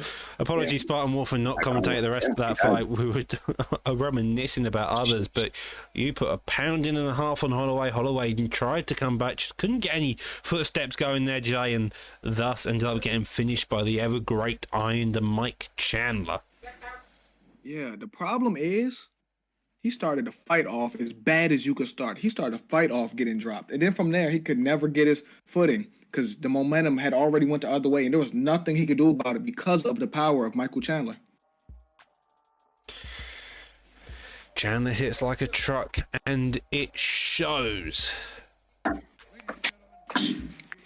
Man, what an incredible match between these two guys, man. Spartan War and Salvador, man. That right there, very back and forth action. But Spartan, you did your thing, brother. You did your thing. You brought it back to the war camp, or the Warriors camp. I am suddenly mistaken of. But as we start to move on into the next match, we got Mr. BFAP Jakey versus who is that there? That's just CR MCR, also known as Chris, I believe he sent. I mean, you asked for the commentary to call him, so Chris will be the name he gets called. Jakey, known for his notorious striking, as well as his ever dangerous grappling. Chris, on the other hand, newly debuter, but he's done quite well for himself, if I'm not mistaken, and has fairly effective striking overall here. We're in the featherweight division. We see a Poirier pick. We see an Arnold Allen pick. I love Arnold Allen. I love Arnold Allen. Listen to me. Arnold Allen, if you know how to use him, he is a hidden gem. He has a 4-star jab, 4-star straight, 4-star hook, and 4-star uppercut. Arnold Allen is a hidden gem on this game, bro. Sounds like he just does a 4-star throw and throw. Yeah, like his hands are legit on this game. I don't know why people don't use Arnold Allen. I don't know, man. Me personally, I just started using Arnold, and man, that, like you said, man, he can just throw hands for days, bro. He really can. And any skilled player can use a hidden gem like Allen, like Arnold Allen. One thing I'll say about Poirier, even though we've seen this earlier in the featherweight division with Tad using Pettis and the other person using Poirier there. One thing, it's crazy that the stats can still be similar, but it can make a dramatic effect on the game of how you use your player. Yeah. Ooh. Almighty Arnold Allen. Almighty Arnold Allen is doing his thing. In his approach, but then Jakey suddenly bursts onto the scene like that, and that's a way to make a statement in a fight. Just going from very calm, collected measures to a sudden counter, and then looking to counteract your opponent. Both of them now in the pocket, looking to engage with each other. Realizing their pace needs to slow down to reset, but it seems like they're both at the cusp of exploding at a moment's notice here, Pudge. Yeah, Jakey's doing a really good job of just maintaining control, maintaining that distance, and just, doing what he needs to do, man. I fought Jakey in the past, and, he's an incredible striker. He does what he needs to. He mixes it up. So I've definitely seen some improvements since the last time that we fought.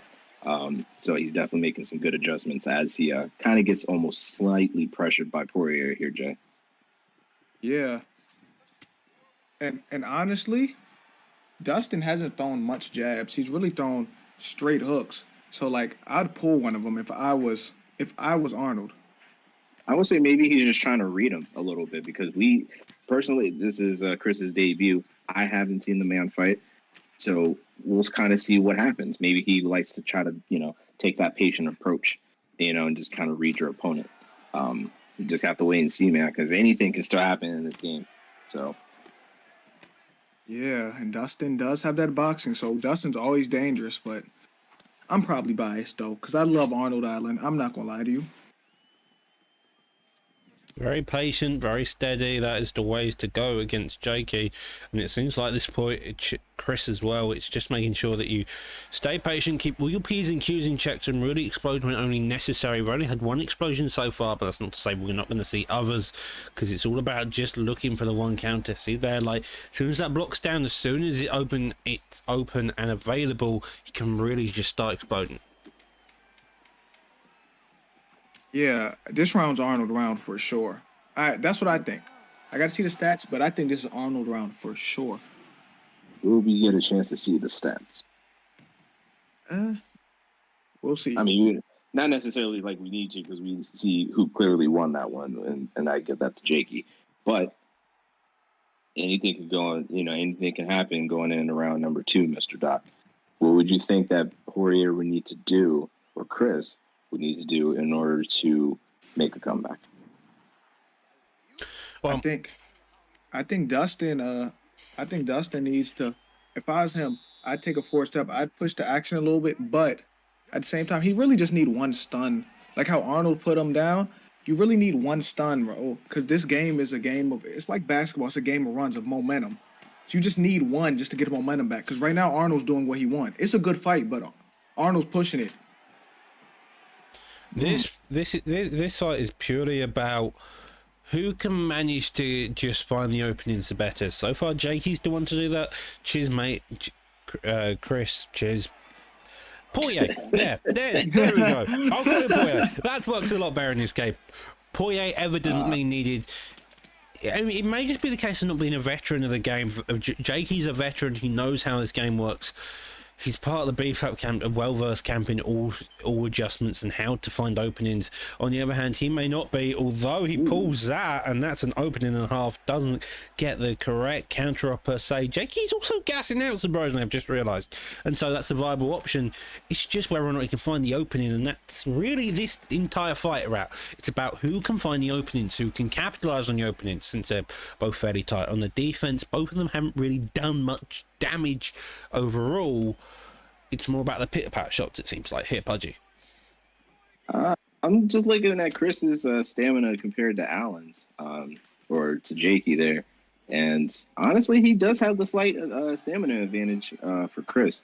So one thing I would just say that he just could utilize the takedown just to see if he could try to win on, ground points, at least for this round, because he's not really doing as well as the stand-up against Jakey. But, I mean, one good hook, one good uppercut, one punch can just lay you out. So, but as of right now, Jakey's just doing a really good job of just, maintaining his spot because he knows that good slip. He's just knowing that he has at least this round in the bag. So, off to you, Jay. Yeah, but I will give Dustin credit. He's fought better this round, but Arnold, to me, still has the advantage. Both of their head health is kind of low, but, Dustin's head health is really low. It's blinking every time he gets touched. So if I'm Arnold, I'm not trying to knock him out. I'm just going to keep touching him, doctor. Just keep touching him to the face. Keep touching him to the face. Keep pushing him in any way possible here, Diamond. You see this, and there we are, the stun, the one shot needed, the body keep there as well, just to reduce the distance. And a stunning comeback. The elite hook gets dropped as well, jumps on him there, and now starting this ground and pound. Arnold, no. Okay, come on, Arnold. He made that mistake. You seen he was stunned and he still tried to throw that punch. Arnold made that mistake. He shouldn't have did that, and because of that, Dustin took advantage. So, jeez, man. You two talk about Arnold Allen winning this fight. Oh yeah, we are. We are talking about Arnold Allen winning this fight. Oh man. Well, saved by the bell, it seemed like on Poirier. I was just about to mention how Poirier won the second. Jakey wants to prove me wrong there, getting the drop as well. Fantastic job. That was a very close round. Very hard to discern who won it. Maybe we get to his stats. Oh! 14 to 27 significant strikes in the favor of CRMC, and I think that goes to him. I think that second round goes to him. Whether the first round I didn't see the stats, sadly. So all that said and concluded, we are in the third round, the most important round, and Jakey's already started on with a knockdown straight out of the bat. Looking for the finish, and he gets it. That's over. It is over, and it's over quickly. Hey, How Almighty slow Arnold Allen. Say his name. It's Almighty Arnold Allen with the victory. Damn, is his nickname seriously Almighty? Yes, that's his nickname. Oh, interesting name. He put on the striking clinic, man. He did put on the striking clinic. Both of them did, to be fair. Fight of the prelims, wasn't it? That was a good fight. Yeah, featured fight of the prelim. That brings us into the main card of the evening. Both of them put on a slow pace, high action striking clinic, and we are now on to two members who are known for their striking. You have Lepo, who is a Nick Diaz lover who will fight you in middleweight with Nick Diaz. He will have a hell of a way and a fun time with it. He does not care. He's looking to punch your lights out, whether it's raining, shining, or having a thunderstorm with a hurricane outside your back door. EK Maceo, known as a striker part of the EK camp, he's established and knows what he's doing when it comes to the striker department. He's, as I said, he's part of the EK camp, so he knows how to grapple as well, because of course they do, because they're part of the EK camp. There's League Kings for a reason. So, with that weird, rambly introduction out of the way, we enter into the middleweight division against two mighty fighters by the name of Lepo versus EK Maceo. They sparred. They fought quite a bit. The record is 18-16, but as we know, that doesn't matter because, like I said, you can spar with someone, but it's different when the bright lights are on you. You know what I'm saying, Pudgy? For sure. One thing I'll say about one thing I'll say about with Lepo is that we're in LW together, and even beforehand, I fought Lepo in the past, and he like Doc, like he kind of crafted it. He said that using Nick Diaz and seeing it for myself, like how he utilizes his attributes. He utilizes his weaknesses and uses it as his strengths. I've also fought Maseo in the past as well too. Incredible striker. So I don't think that this is going to the ground. I don't think that this is going to make it to the third round. I'm thinking that somebody's going to go to sleep, and I'm not trying to be biased, but I think Lepo's going to sleep my man EK. So all I gotta say for that, good match to both. Not trying to be biased, but already sticks out a prediction. Lepo in the red gloves, Maceo in the blue gloves, and Nick Diaz as a classic pick. Lepo's Robbie Lawler, a classic matchup overall, and Herb Dean being as direct. This fight's bound to be a banger. Yeah, and Pudgy, like I said, I told you this a few fights ago. I'm tired of you saying I fought him. Pudgy, stop being a punching bag, man. Like, I'm tired It's of you. spars, man. It's spars, dog. Get out of here. You're still a punching bag, it definitely seems like. You fought everybody and nobody all at the same time. It's a very peculiar person to have in the commentary booth. But moving it back to this fight, both of them already established. Nick Diaz on the back foot, digging down to that body. Lawler looking to make his power known. As you can see there, just galloping it past the block only slightly. Whoa. Oh, Just happy to stand in each other's faces as well. Yeah, throwing those body knees by Lepo. Those things are crippling, man. they're in the phone booth with it too. Like, do you see how close they are fighting? Ooh, nice up. Do you see how close they are? Their knees are almost touching right now. They want to be in the phone booth, both of them are notorious boxers, and so we don't need any kicks here, we just need to box, it seems like. And although Lepo is firing a couple of knees which are doing some damage, are getting blocked on multiple occasions. The jab and Maceo's getting it, making sure that it's always established. The jab's a powerful tool. If you poke and prod in it and make your opponent react to it, you can really build off some counters, maybe a slip straight, maybe a duck in under, maybe the idea. But a push there leads into a takedown. And we are now on the ground. Nice judo throw by Lepo. Still fairly patient overall, though, looking to defend against the elbows here, Damu. We saw how they were on the feet. We seem taking a completely different approach here. We don't want fast-paced action. We don't want aggressiveness. Instead, we want to stay calm, collected, make sure we maintain our position. At least that seems to be the ideology going through Lepo's head right now. Yeah, and as we said, they were having a good match on the feet, right? Let's see who better on the ground. And which one of y'all said that? It may have been Pudge who said, I don't think this fight going to the ground. Who said? Was that you, Pudge? Yeah, that was me. Yeah, Lepo made me a liar as he gets reversed by Maceo. Ooh. So, listen, you know how they say two grapplers end up striking against each other? Sometimes two strikers just end up wrestling. Sometimes that happens. It definitely does. It definitely does. However, though, Nick Diaz is more dangerous on the ground than he is on the feet of some sort. Just because with that jiu-jitsu that he knows and crazy rubber guard, if you get into that Nick Diaz rubber guard, prepare to stay there because you ain't getting the fuck out. Ooh. That got a bit scary till all of a sudden. A bit more scary there. These down to the body is included. That's scary. Uppercut straights as well. Front kick narrowly avoids, jab straight there, 4-piece, a 5-piece, 6-piece. Lepo threw everything out at the very end. Yeah, he threw that illegal. He snuck it in there.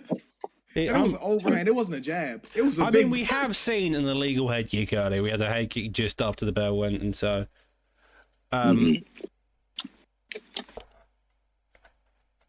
Round of applause there. Although we're just going to stare at the pause menu for a bit as we see in the background. I thought we were going to look at the fight stats. Oh, we get to see the fight stats. Oh, there we go. Hey! Maceo seems to have taken that round 12 to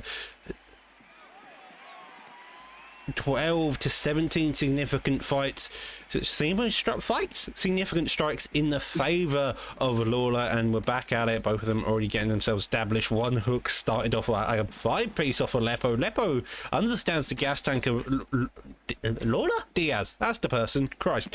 Words. Jay, take over. Words are hard, man. Yeah, I got you. This is a great second round so far, but if I'm Robbie Lawler, I'd throw some jab uppercuts. Oh, and as I said, Nick threw it. Never mind, Nick threw the jab up.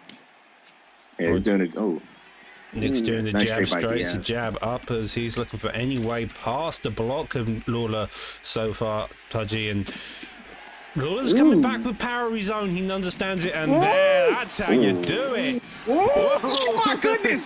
Whoa!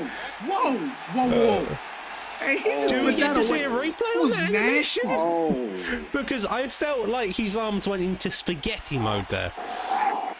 oh man, That was a nasty attack. yo. That was Yeah, mean. I That can was eat a plate of brutal. beans, bro. That was ruthless. Oh my god! Oh, Oh my god! He's He got some body- broken ribs too. He got some broken shoulders by looks at how his arms reacted. oh my god. Oh, Oh shit. that bro. wasn't brutal. Level, That wasn't bro. relentless. That was ruthless, as in the name of Lawler. Oh man, Lepo dog, I love you, man. But what the hell happened, bro? What the hell happened, man? Didn't you pick him to win? Yeah, I did. You know that's the commentator's curse, man. I'm getting the hell up out of here, y'all. But shout out to Maseo for securing that dub. Lepo's gonna go back in the gym. He's gonna work on some stuff, but Lepo will be back. But definitely good job to Ike Maseo for securing that win. 'Cause that body shot was crazy, Doc and Jay. That hurt me. I can't lie. That body Really? shot hurt me, doctor. Like if he hit me with that, I would have been done. Yeah, you probably would have been fucking French toast, Jay. French toast. That's all I'm French saying. toast fam. sticks. Yeah, yeah, these are facts, fam. But hey guys, I gotta jet up out of here. But much love to everybody who came through and support. It's prime time today, and you guys still have a good couple of fights ahead. But Jay, my man, thank you for the opportunity to do this quick commentating thing with you. Doc, thank you as well for letting me be here. No RG, worries. I love mate. you. Love you too, Jay. All right, I'll catch you guys around next time, prime time. I'm signing out. Well, with that, Pudgy gone, you got me, Dime, and the ever mighty Mr. Humbledink joining us in for the rest of the main card and the two title fights on tonight's card. I'm humble. Hey, humble. Yeah, what's up, brother? Welcome. How you doing, everybody? Welcome back to Prime Time. I've been watching the fights. They've been absolutely class, and I can't wait for the rest of the fights on this card, J-Time.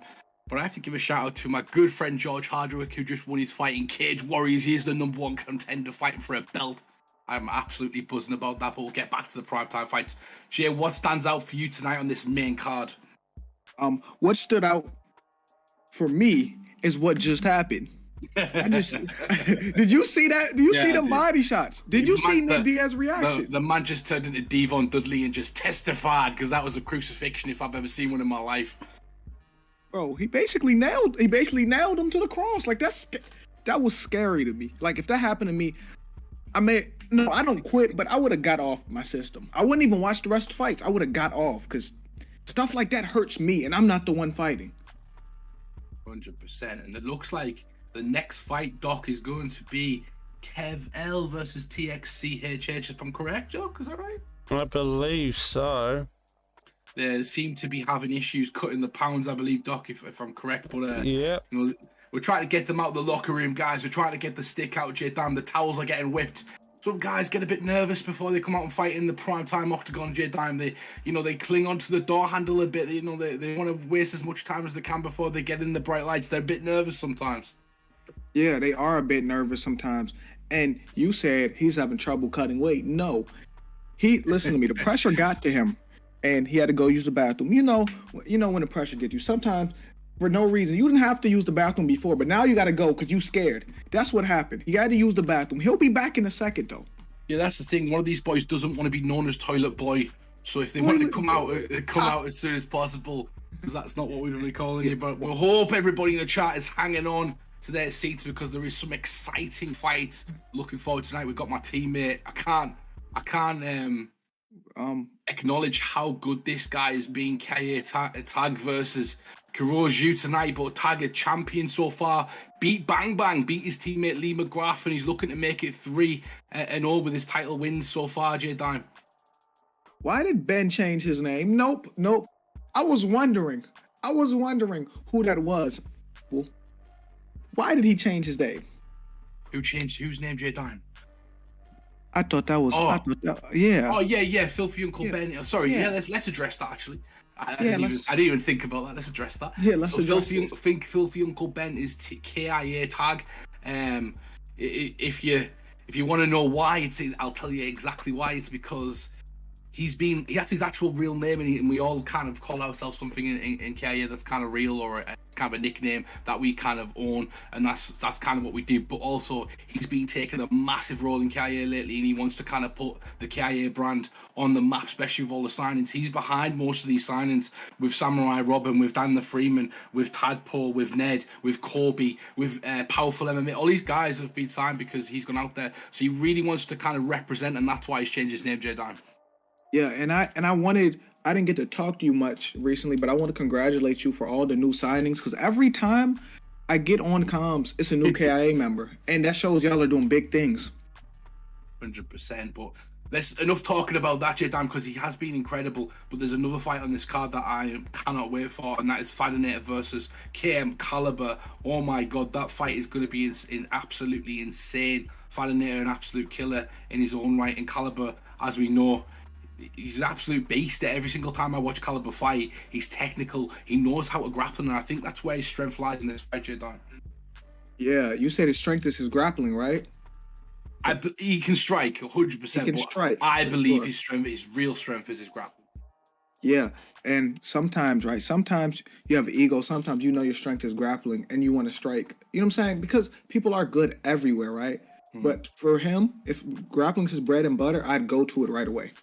100%, and I hope everybody's in the chat's been enjoying it. Now, thank you to the dozen people that are watching. You can join Prime Time by clicking on the link that we will put in the chat in a second. We do have fights usually Friday and Saturday. You can compete. We try and get every single person a fight, even if it's not urged on the actual event. We'll build you up, you build your record up, and hopefully fight for the championship eventually in the future.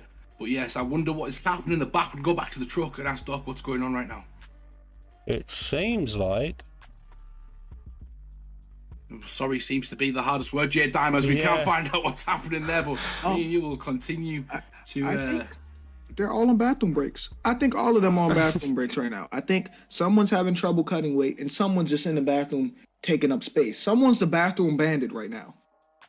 Oh, I see. It seems to be we are having some booth issues at the moment. I wonder if we can go to break for a few minutes if Doc's able to do that. But I think he's having some issues at the moment with apologies. But it seems that we are just going to cut to a short intermission whilst we sort something out. Apologies. We'll be back as soon as we can do.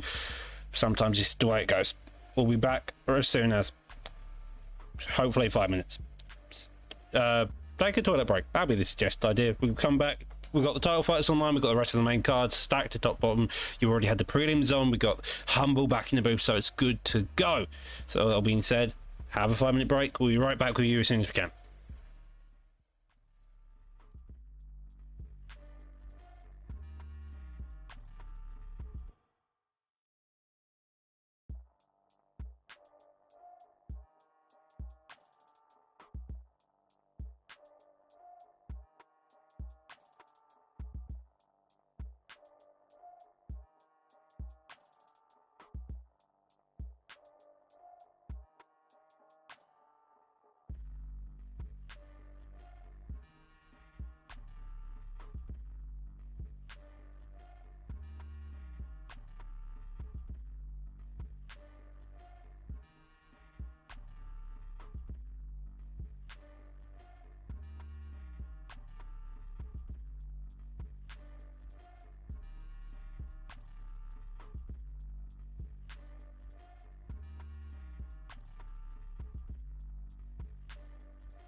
And we are back. Apologies, ladies and gentlemen, but it seems like we're going to have to cut the stream short just for a short period. We'll be back as soon as we can do, hopefully within the next 10 minutes.